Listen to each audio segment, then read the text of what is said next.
Welcome to the East Bank Sports Show, proudly brought to you by the Fanatical Elves, a member of the Fans First Sports Network. Broadcasting live from the vibrant East Bank of the Flats in Cleveland, Ohio. Join us as we delve into the heart of Cleveland sports. It's your hosts, Noah and Matt.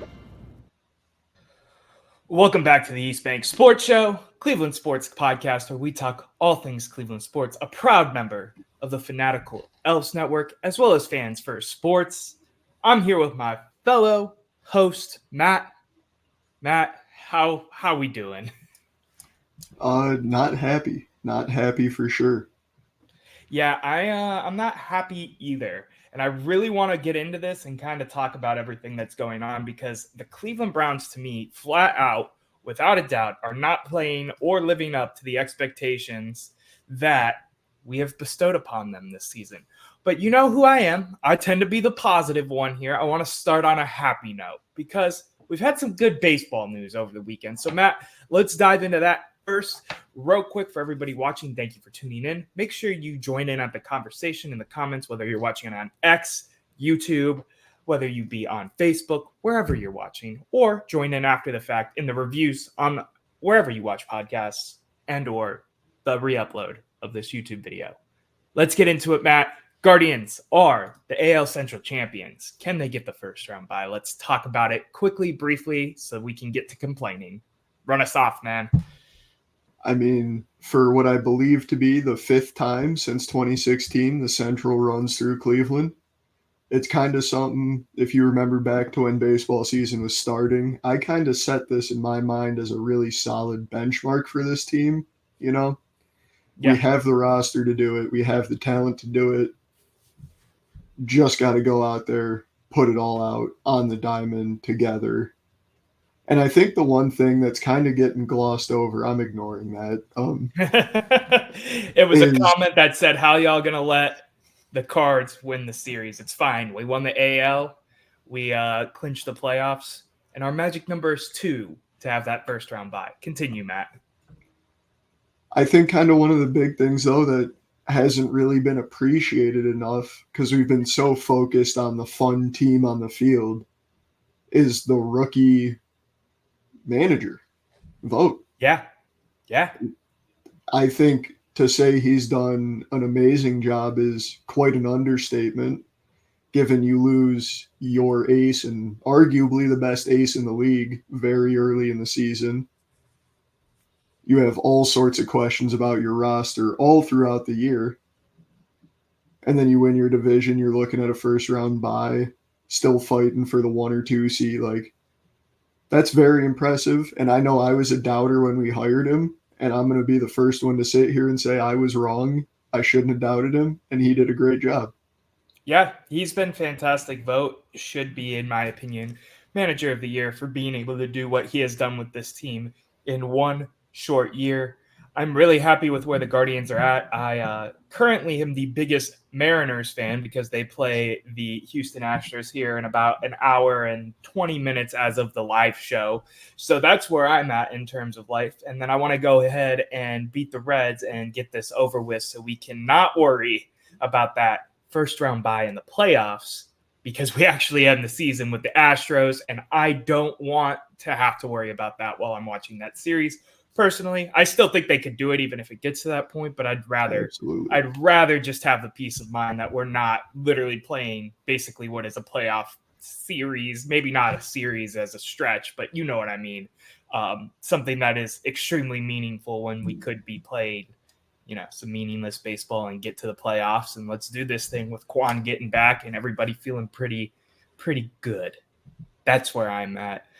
But enough of that positivity, even coming from me, because I'm over it right now. I am frustrated. I actually ended up going to the game on Sunday, had some great seats, and watched them lose. I watched the Cleveland Browns lose again. And, I want to point out something real quick before we get in this topic. I'm wearing my Cavs championship shirt. This is not the first time this shirt has made it as part of my outfit or whatever for the show. Wear it when I need a little bit of Cleveland sports positivity. And damn it, I need it right now, Matt, because I am frustrated Why are the Browns not living up to the expectations that us as the local media and the fans who support this team, why are they not living up to what we expected from them? 1-2 and a loss against the Giants is piss poor, in my opinion. I want to hear your thoughts, Matt. Lead us off on this topic. This might be the easiest question you've ever asked me on this podcast, and we might argue a little bit here. This dumpster fire of the first 3 weeks of the NFL season for the Cleveland Browns football team lies not solely, it lies half and half at the feet of Deshaun Watson, our quarterback, who has played horribly. And I think it also lies half at the feet of Kevin Stefanski. Do explain. I agree with Deshaun Watson. I don't agree with it as much for this game. I think this game, the biggest problem was the offensive line. They came out and looked horrible. I love DeJuan Jones. He's from Ohio State. There's a reason to like him. There's that connection there that we have as Cleveland and Ohio State fans, right? That being said, he looked awful. That man, and I'm not one to fat shame. I'm not doing this in a fat shaming sense, but he looks like he's gained more weight from last year. He needs to shed the weight because, man, he looks like 2 steps slower than he already was. And, there were people thinking he was going to be one of our starting tackles for years to come. Right now, that man is unplayable. And then you can get into the injuries and stuff like that. I want to hear what your thoughts are with the Stefanski thing, because I do think there is blame on the coach always. But I think I want to hear what you have to say before I guess what you have to say. Continue on, my friend. So to talk about what you just said briefly, I'll get past it in a second. I get that the O-line has played horrible. I'm willing to defend it over the stance of how many injuries that they have already had to deal with and how many guys they've had to shuffle around and play out of position. And I mean, it's been a mess and they have not played well, which I think is reasonable given the circumstance. But that's why you go out and you trade your future and you guarantee all this money to a guy, is so that he can lift you past those problems. 100%. And he has just flat out been unable to do it. 100%. That is 100% how I feel too, Matt. You pay a guy like this to be your franchise quarterback. I'm not blaming the coach of the year, Tim. I am still a firm Stefanski guy. We'll get into that in a second because we'll go for a minute here. Trust me. But to me, getting back to the Deshaun Watson thing, you pay this guy to be your franchise quarterback, and he has yet to play like it. Oh, we're happy he threw a 2-touchdown game. He still threw for less than 200 yards, people. Amari Cooper woke up. Good for us. We still lost against one of the worst football teams in the NFL. I'm over it. I'm over the Deshaun Watson black cloud because he hasn't brought anything. I was at the game, if I didn't say that 3 times already. There were verbal chants of "We want Jameis" in the stadium. I was there. I heard him. My mom was sitting next to me chanting, "We want Jameis." That's not franchise quarterback stuff, man. It's not. Go ahead, Matt. And that's kind of exactly what I was going to get at with what I was saying about Kevin Stefanski. And to kind of address what Tim said in the chat there about blaming the coach of the year, it's not as aggressive as I made it sound at the start. It's kind of like I'm looking at Kevin Stefanski right now. I don't see a way he can walk into that locker room, look this team in the eyes and say, "Listen, guys, I am not making a change at quarterback." He's got to do it. It's tough. I saw a meme this morning, and we can't go all, we're sliding off the cracker again. But Deshaun Watson is like, yay, check down, yay, check down. At least Joe Flacco was pushing the field. I want to bring this comment up real quick from Aubrey. LL, what is Jameis going to do? Please tell me. Same as Flacco, put up big passing yards with a lot of turnovers. At least we're moving the ball. At least our offense has an identity, man. We don't have an identity right now. That's the biggest problem. I don't get it, man. I don't get it. I don't get what we can do, what we're supposed to do, what's the best thing for us to do. This team goes out there and it looks lifeless on offense. It looked lifeless on defense. I could get into the defense. Morton Emerson looked like a bum this week. And he was supposed to be our cornerback one because Denzel Ward has too many concussions. What is going on with this team? Because they better wake up. They need to wake up. Like now, if we want to have even a resemblance of a good season, period. Go ahead, Matt. I know you have more to say.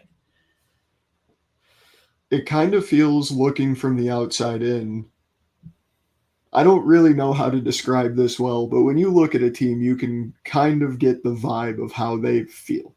Whether it's, talent-wise, it could be a horrible team or the best team in the league. How they play together and how they feel about each other is, one of the most important things in my mind.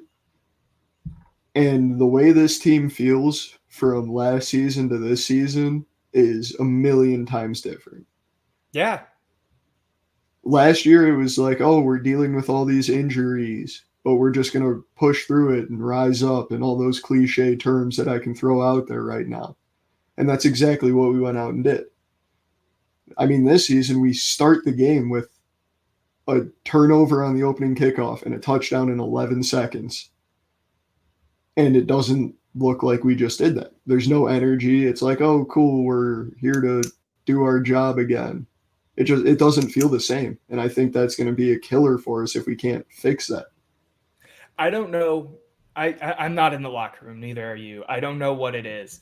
You see some of these people, these players, I shouldn't say people, these players, like Myles Garrett today, for example. And real quick, Tim asked, what's Garrett's status on the MRI?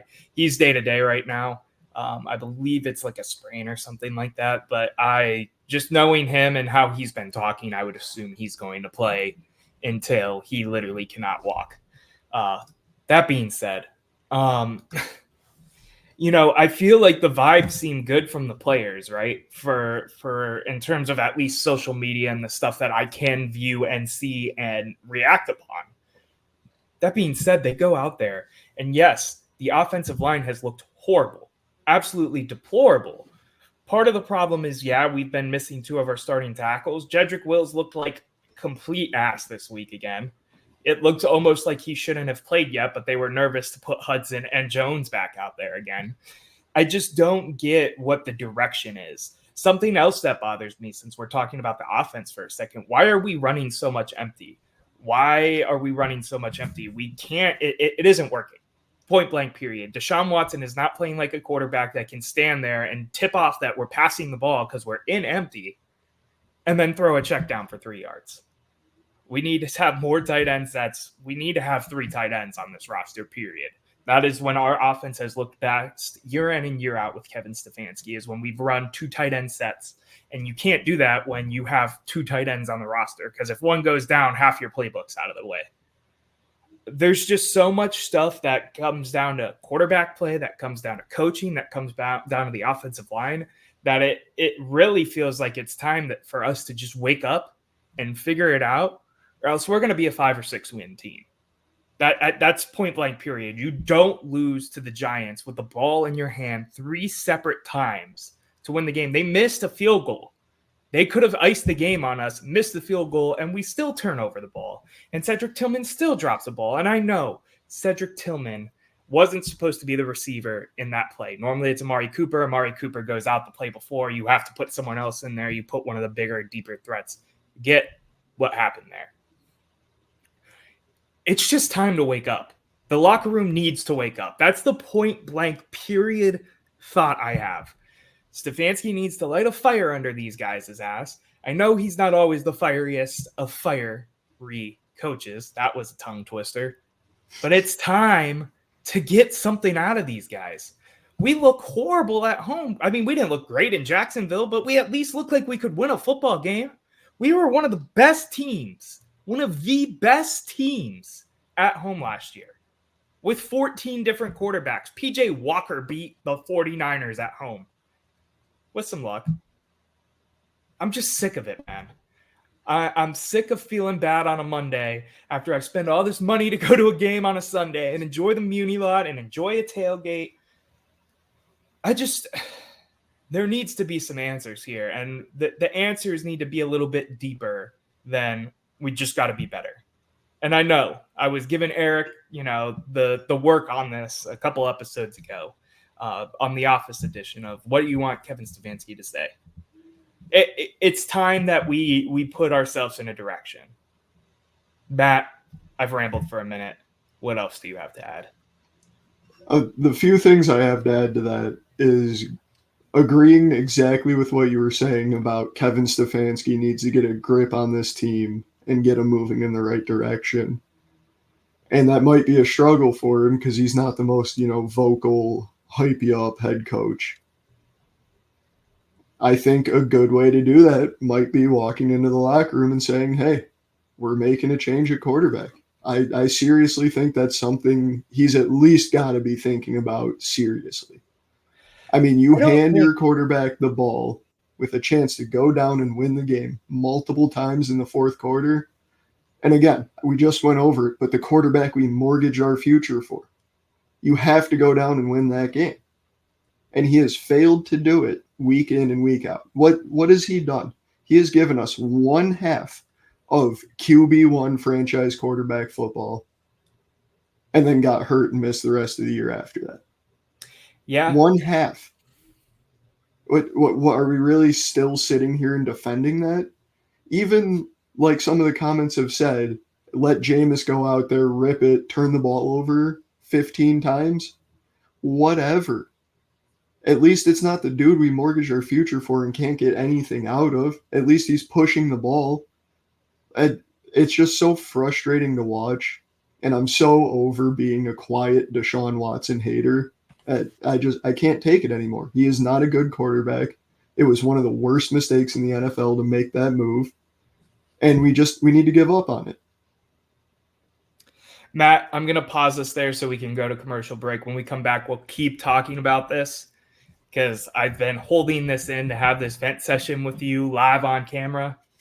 And then we'll talk a little bit about this week because we have a 4:25 game in Vegas. We still have to play on Sunday regardless. We'll be right back with the East Bank Sports Show, proud member of the Fanatical Elves Network. Check us out in a second.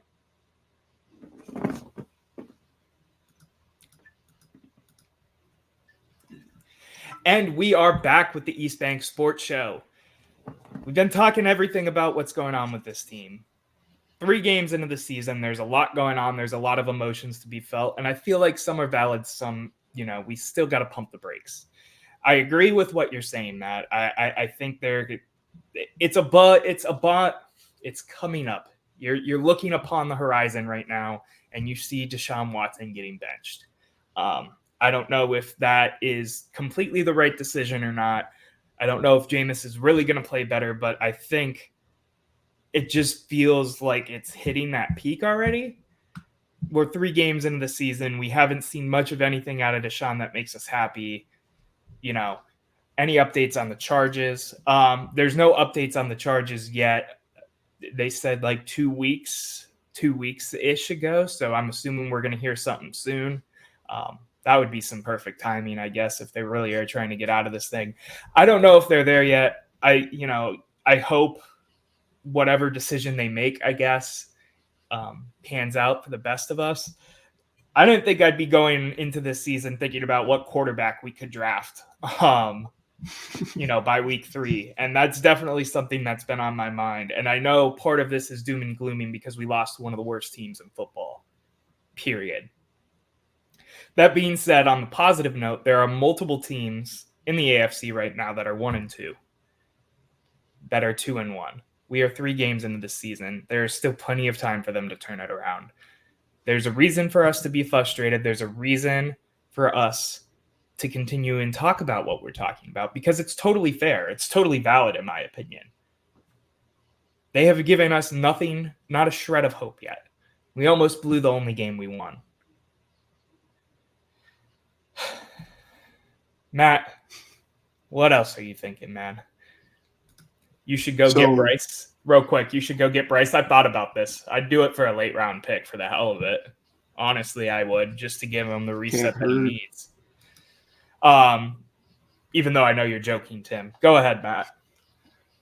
So I'm honestly with you. We had our 15 minutes of rant and complain there. And I think I have a few things that are actual, like let's talk football and let's not rant that I'd like to get into here. Let's do it. I'm ready. So I do actually want to talk about two things I think we can call highlights from the game, as much as that sounds very weird after the segment we just had. Right. The big one, to kind of go back to our big topic last week, looks like Amari Cooper's back on track. He made a lot of impressive body control catches. Give him the bag of sunflower seeds and a 7th rounder for Bryce Young. Sign me up. Done. I'm ready to go. Put him on the private jet. Go ahead. And that's obviously exciting. Like I was saying last week, I wasn't super worried, but it's really nice to see him go out and have a pretty solid game when we kind of need it, even though we still lost. And then I know you were kind of dogging on some players individually there, but I think, given the situation that we have put them in throughout this entire season, my worries that I have expressed on this podcast about our defense have been kind of put to rest now. I feel very comfortable with our defense. I think they've played very well. I think there are a few players that need to play better, and it will be elite again. But we've had a handful of turnovers taken away by penalties, little things like that I think we can clean up. I'm not super worried about our defense. I'm happy with how they've looked. I'm not, over the moon about them, but I'm definitely happy with how they've looked. Yeah, one player I want to shout out to, despite, all of our negativity from the last segment before the commercial break, Jordan Atkins has been playing his butt off for us, I feel like. I think he's done a really good job of getting open, breaking tackles when he gets the ball in his hand. That 4th and 1 where Deshaun took the ball on the RPO and tried to run it for the first down. If you look at the All-22 film, Jordan Atkins is wide open on a rub route, basically for the first down. It's a 3-yard gain. Deshaun stares him down and doesn't throw the ball. We could dig Deshaun for that all day. I think Deshaun, all things considered, because he had 0 time in this pocket, played a decent game. I still don't think he played franchise quarterback level football, which is kind of what my biggest gripe is at this point. Is I'm kind of over being 3 years into this and still wondering, will we ever get the Houston Texans Deshaun Watson, or is he just mentally cooked because of everything else that's going on with him? Getting worked up again. Let me backtrack a little bit. The offensive line, I want to shout out my boy Wyatt Teller.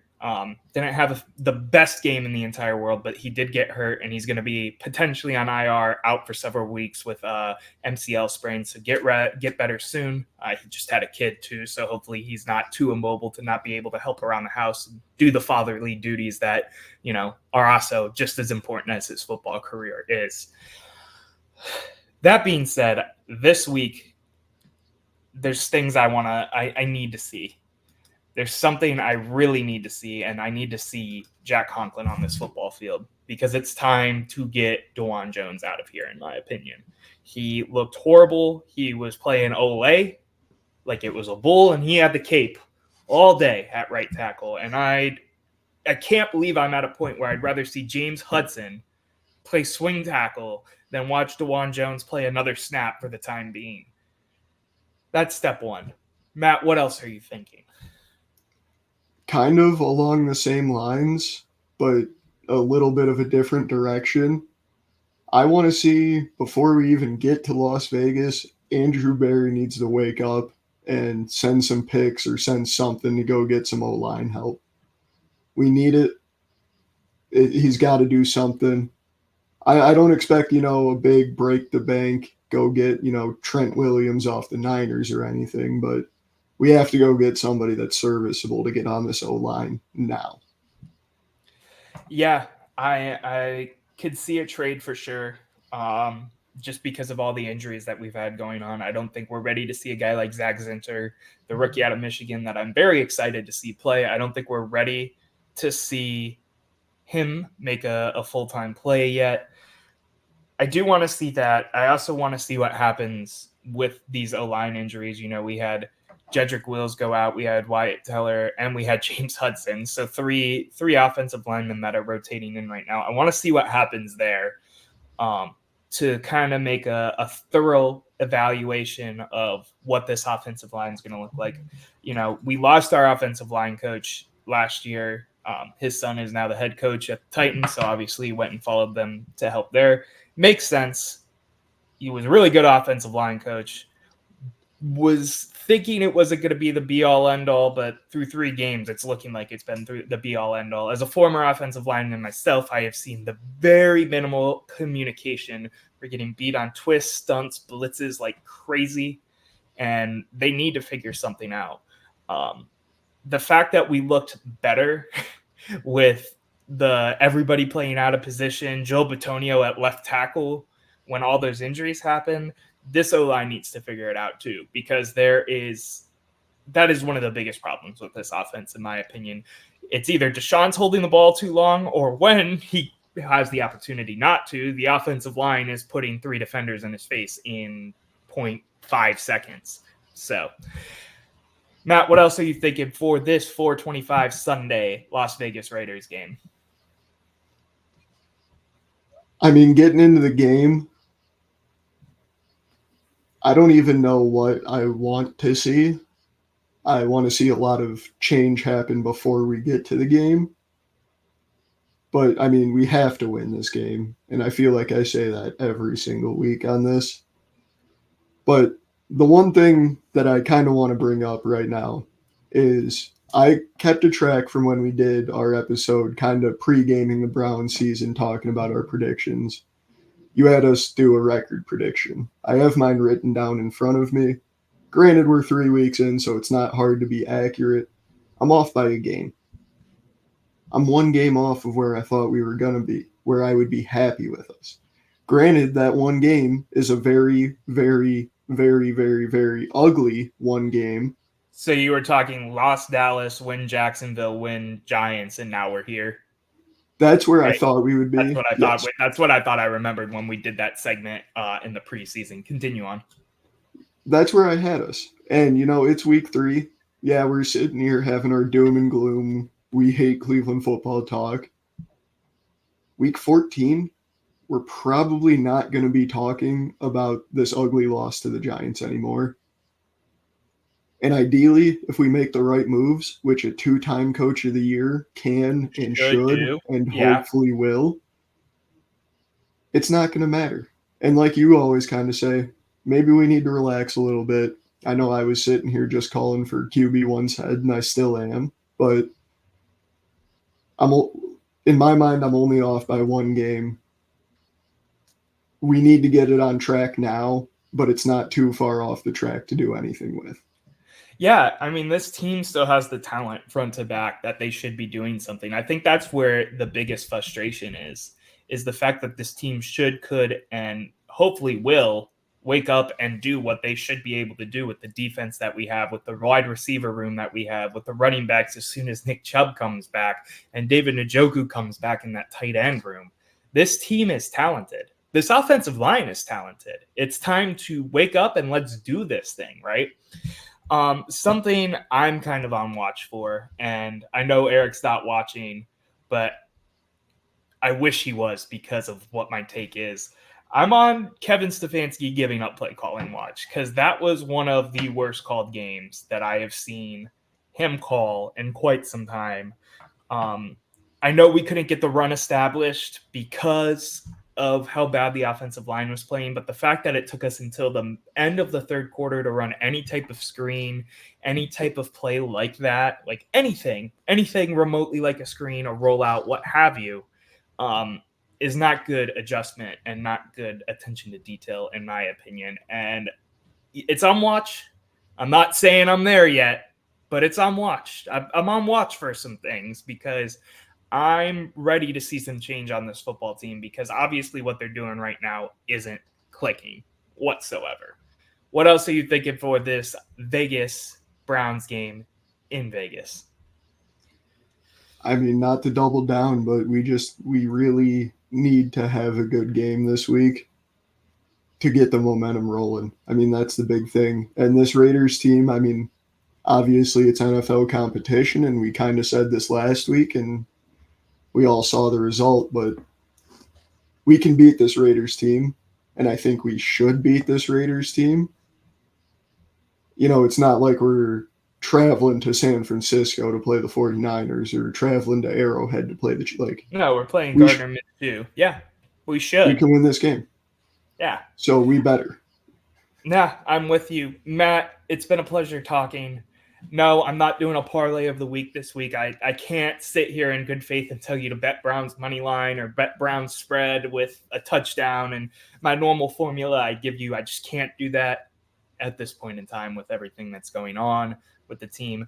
I look forward to seeing what happens in the news this week. I know we got some injury news, potentially some Deshaun Watson news coming up in the coming days, according to Tony Busby, his case and everything that he said that the NFL would be talking to the attorney and the girl who filed the newest case on him. So looking forward to seeing what the news brings in this week. Hopefully there's some good, some bad. I hope there's not bad, but I'm hoping there's some good because at least the Myles Garrett injury was a little bit of a good news moment, right, where he isn't completely out. Matt, I want to hear your final thoughts and takes. I know we've kind of gone on a tangent, kind of made our points known, but is there anything outside of the Cleveland Browns realm that you want to think about, want to talk about? Is there anything, Guardians that you're thinking as well? Cavs even, because we're coming close to basketball. Let me hear what you have to say. I'm going to go ahead and sandwich the episode with some guard stuff. I truly, looking at this team, the way they've been playing, I know we just lost the series against the Cardinals. I like them in a 5 or 7 game series. I like their odds against anybody in the AL. I'm not saying we win it, but I'm saying we have a very good shot against anybody. I like the way our roster stacks up against anybody in the AL.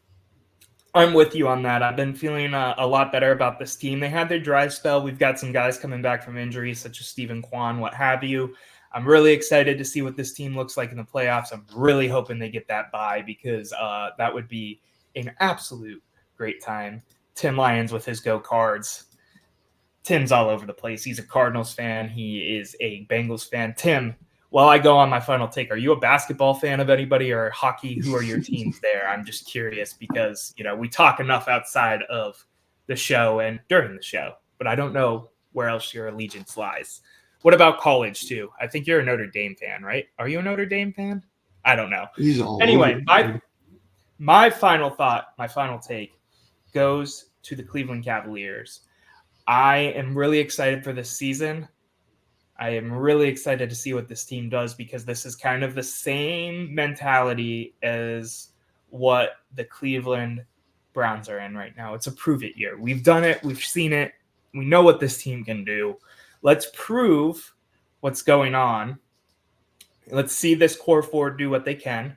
And if not, we still have the ability to blow it up with some of those non-core pieces as Donovan Mitchell and Evan Mobley have been solidified in this front office. I am really excited to see what the Cavs have to do.